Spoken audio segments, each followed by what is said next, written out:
Hello, this is your instructor Russ, and this is our week 10 of our class in oral communication.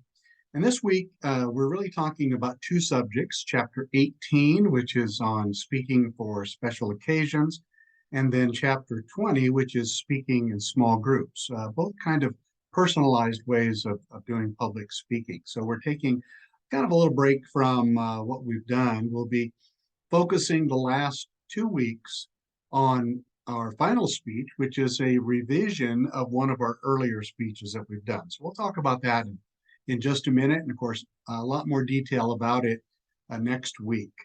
So in speaking for special occasions, this would be if you're giving a toast for something, say at a wedding or somewhere else, if you're introducing another speaker, if you're accepting an award, something kind of brief and short. And so if you're asked to do this and you need to prepare, you of course need to organize your speech the same as you do in the other speech. It needs to have a beginning, an introduction, and in that introduction, you do need to have the same functions as you normally would have in any other speech. You get their attention at the very beginning with an attention getter. Then you would announce what you're doing. I'm giving a toast, or I'm here to maybe give a memorial type speech at a funeral, a type of eulogy. So you announce what you're doing, your purpose for speaking. And then you talk about your connection with the person that you're getting an award from or person you're giving an award to. And then you end by saying what you're going to be talking about, maybe previewing your main points. Then you have a short body of the speech with a couple main points perhaps, and then you wrap it up by announcing, signaling your ending, then by restating your main points and ending with something memorable, a quote or a funny joke or something that be appropriate for the occasion. In speaking in small groups, chapter 20, most of your small group experiences might be in the workplace with other coworkers where you're having meetings, or perhaps if you're still in school, it's on a sports team. That's a small group, and you'll have to do some communication in your small group. Most of these will be problem solving type of group decision making process, or it could just be an informative meeting that you're getting together and sharing things in your small group. Now, there are different roles that you'll read about in chapter 20 for the leader of a group, and there's different roles for participants, just members in the group. Everybody has a certain role to play, whether it's a leader or follower in the group, just a member of the group. So read these over, and one of the things you'll probably want to incorporate that's part of chapter 20 is called the reflective thinking method. This was created by Professor Dr. John Dewey, and he created this to help give an organized way to have a meeting. You normally start in this reflective thinking system by defining what the problem is. So everyone is on the same page. You're not talking about a different thing than anybody else in the group.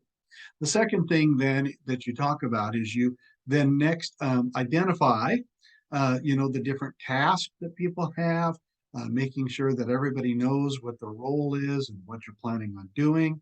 And then you develop some criteria for the solutions to the problem. Then you list possible solutions, going through each one of those.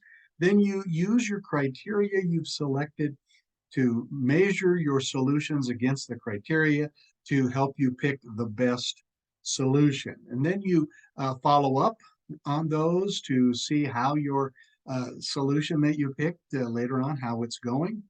And then you make any changes that you need to make or adapt certain things.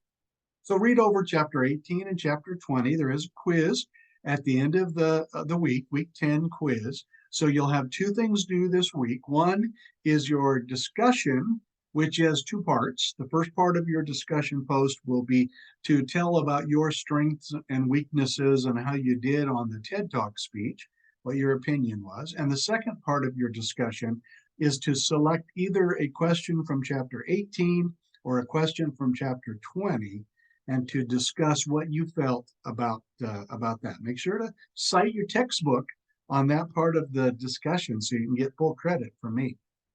And then the second thing that's due by Sunday night at midnight is the quiz that you'll take on chapter 10, or for week 10, chapters 18 and 20.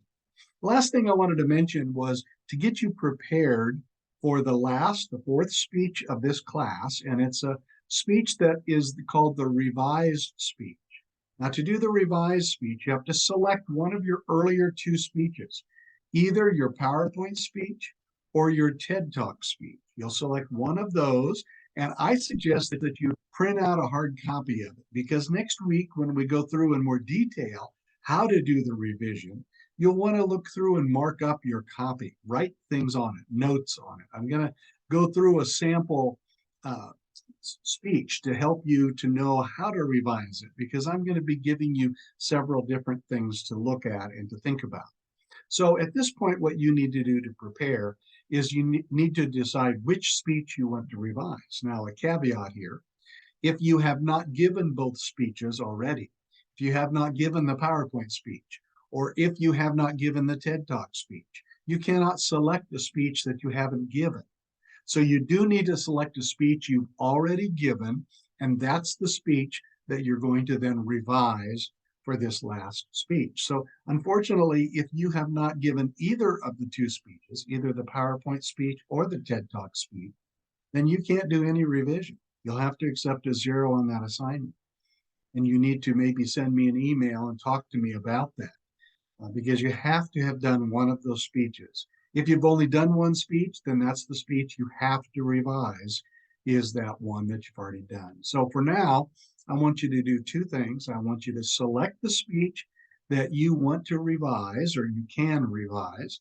And secondly, I want you to print it out so you have a hard copy of it in front of you. So next week you can kind of follow through and do the hard work of examining the speech and making some decisions. So until next week, good luck on your assignments. Email me if you have any questions whatsoever, and I'll be happy to talk with you about it. So until then, this is your instructor, Russ, saying so long until next week.